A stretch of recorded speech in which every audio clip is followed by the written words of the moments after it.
प्रश्न कह रहा है नीचे एक पासे के चार प्रारूपों को दर्शाया गया है। चार प्रारूप आपको दिख ही रहे हैं और कह रहा है इस पासे में अंक 2 के विपरीत फलक पर कौन सा अंक होगा। किसके विपरीत सतह पे पूछ रहा है दोस्तों, अंक 2।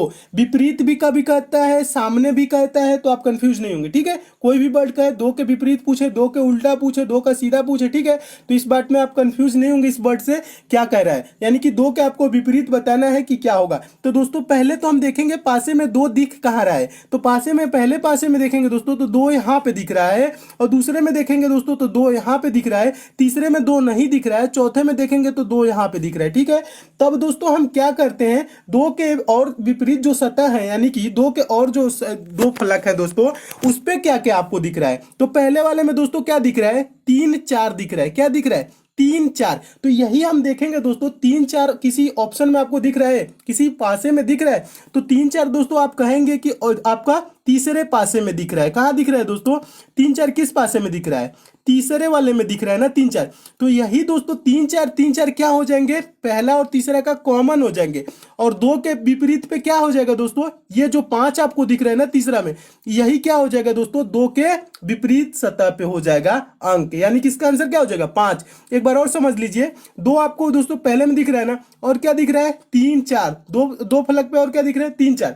अब ढूंढेंगे 3 4 किस ऑप्शन में है, तो 3 4 देख रहे हैं दोस्तों किस कहाँ पे है, यहाँ पे तीसरे में, और तीसरे में 3 4 है, पहले में भी 3 4, 3 4 3 4 क्या हो गए, कॉमन हो गए, और 2 के विपरीत सतह पे क्या हो जाएगा, ये 5 बचा, यही आंसर हो जाएगा।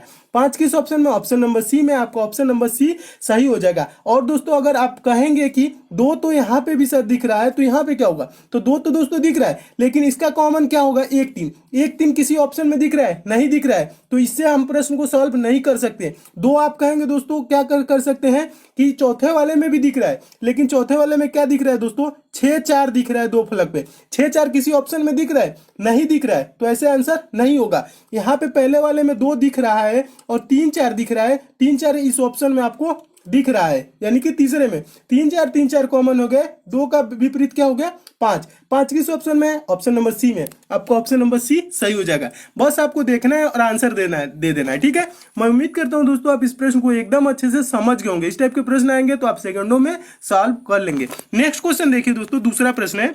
दूसरा प्रश्न भी मोस्ट इंपॉर्टेंट है, बार बार ये भी पूछा जाता है वेन डायग्राम से। दोस्तों वेन डायग्राम से प्रश्न आप कैसे सॉल्व करेंगे, बस आपको समझना है। देखिए प्रश्न कह रहा है निम्न में से कौन सा वेन डायग्राम आम, फल और सब्जी के बीच के संपर्क को सही सबसे अच्छी तरह दर्शाता है। ठीक है, किसके किसके बीच, दोस्तों वेन डायग्राम प्रश्न में आपको ज्यादा दिमाग नहीं लगाना है, उसमें देखना है आपको वर्ड कौन कौन सा दिया है। वर्ड दिया है दोस्तों, आम दिया है, फल दिया है, सब्जी। अब दोस्तों हम दिमाग में बस क्या सोचना है, ज्यादा कुछ नहीं सोचना है आपको, बस सोचना है किसका संबंध किससे होता है, बस आपको ये चीज दिमाग में लगाना है। अपने जनरली दिमाग से सामान्यतः सोचेंगे क्या होता है दोस्तों, आम होता है, फल होता है, सब्जी, यानी ये चीज क्या है। तो दोस्तों आप कहेंगे आम और फल क्या होते हैं, एक कैटेगरी, यानी कि दोस्तों क्या हो जाएगा, ये फल का गोला हो जाएगा, तो फल के अंतर्गत क्या आ जाएगा, आम आ जाएगा। किसके अंतर्गत क्या आएगा दोस्तों, अब बताइए, फल या आम के अंतर्गत सब्जी आएगा, नहीं, तो सब्जी को हम क्या कर देंगे, बाहर कर देंगे। फल के अंतर्गत आम आ जाएगा और सब्जी को बाहर, तो आपका वेन डायग्राम इस टाइप से बन जाएगा। इस टाइप से देखेंगे वेन डायग्राम किस ऑप्शन में, तो ऑप्शन नंबर देखेंगे दोस्तों बी में आपको दिख रहा है, तो आपका ऑप्शन नंबर बी सही हो जाएगा। क्या हो जाएगा दोस्तों, ये आपका फल हो गया और फल के अंदर ये आम हो गया और सब्जी क्या हो जाएगी, बाहर हो जाएगी। ठीक है, तो ऑप्शन नंबर आपका बी सही हो जाएगा। मैं उम्मीद करता हूं दोस्तों आप इस प्रश्न को भी एकदम अच्छे से समझ गए होंगे। क्या सोचना है, जो वर्ड दिया है उसमें हमें देखना है कि रिलेशन किसका किससे है। जिसका रिलेशन एक जैसे है उसको हम एक तरह कर लेंगे, जिसका अलग है उसको हम अलग कर लेंगे। अगला प्रश्न देखिए, अगला प्रश्न भी मोस्ट इंपॉर्टेंट है। तीसरा प्रश्न देखिए, अभी और क्लियर आपका हो जाएगा, वेन डायग्राम से भी है, मोस्ट इंपॉर्टेंट प्रश्न भी है।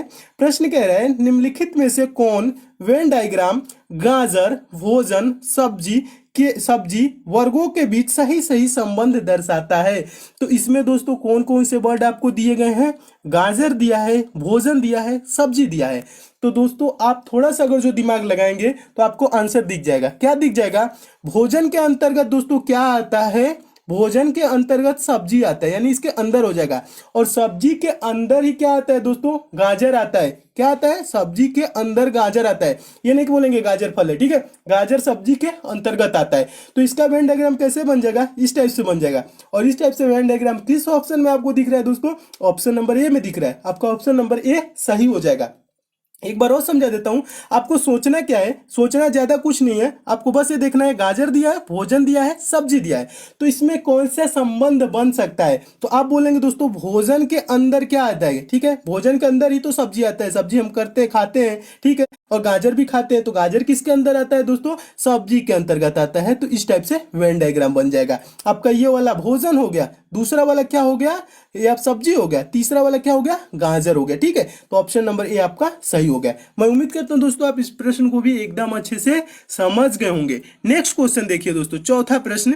चौथा प्रश्न भी मोस्ट इंपॉर्टेंट है, बहुत बार पेपर में ये प्रश्न पूछा जा चुका है दोस्तों, आगे भी आपको पूछा जाएगा, तो आपको ज्यादा इस प्रश्न के लिए सोचना नहीं है, आप सेकंडों में आंसर देंगे। कैसे, तो समझिए।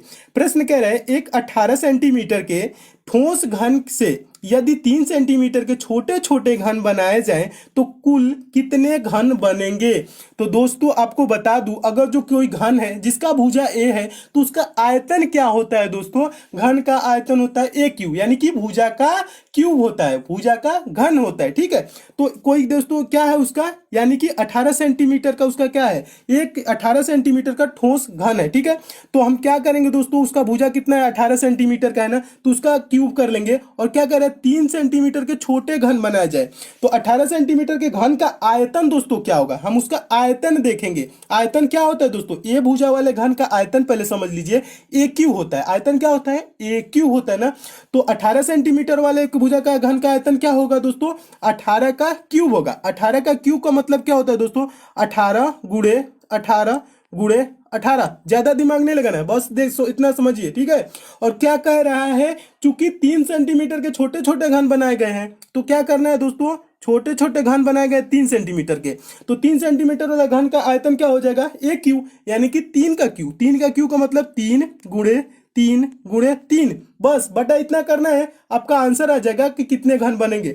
तो इसको दोस्तों हम कटाते कैसे हैं, 3 छक्के 18 और फिर इससे कटा लेंगे 3 छक्के 18, इस 3 से ये 18 कट जाएगा। तो आपका कितना हो गया दोस्तों, 6 गुणे 6 गुणे 6, तो क्या हो जाएगा, 6 6 के 36, 36 के 216, क्या आ जाएगा दोस्तों, 216। क्या आ जाएगा आंसर, 216। 216 किस ऑप्शन में है, तो ऑप्शन नंबर ए में है। आपका ऑप्शन नंबर ए सही हो जाएगा, इसका आंसर क्या हो जाएगा, 216। एक बार और समझा देता हूं, देखिए दोस्तों आपको ज्यादा कुछ नहीं सोचना है, घन का आयतन क्या होता है और कितना काटा जाना है, ये चीज नहीं सोचना है। आपको प्रश्न में दे दे कि छोटे छोटे घन बनाना है, 18 सेंटीमीटर का ठोस घन है, तो आपको दोस्तों बस ये चीज दिमाग में रखना है ना, आपको फार्मूला नहीं रखना है रीजनिंग के लिए। मैथ में आपको बताऊंगा फार्मूला सारे चीज, लेकिन इसमें क्या करना है, आपको फार्मूला नहीं रखना है।